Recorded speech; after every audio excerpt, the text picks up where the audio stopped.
The original Rise Eterna was a decent tactical RPG, but didn't exactly shake things up with its plotting story and relatively average strategic play. Now, looking to change things up, Rise Eterna War moves into more of a real-time feel, with you trying to keep pace accumulating resources, deploying your troops, and fighting to overcome an enemy trying to do the same. One aspect of play some may appreciate is its relative simplicity.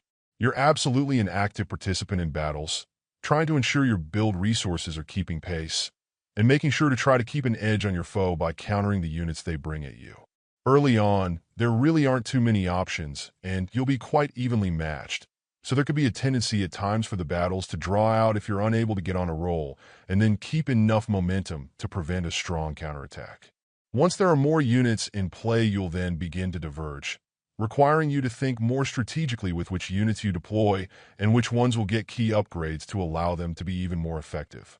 The challenge here is that there are actually quite a number of titles already on Switch that do this as well. And honestly, I'd say Rise Eterna War only manages to get to the middle tier with its implementation.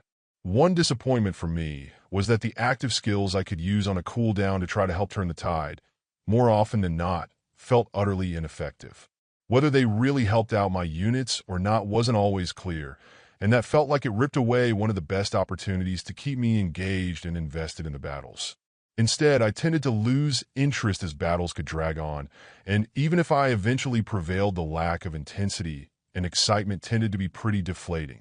This is by no means a terrible game to check out, but I do think a few of its peers made me feel more engaged in the action than this did, and that can make a big difference. Overall, my final score for the game ended up being a 6.7.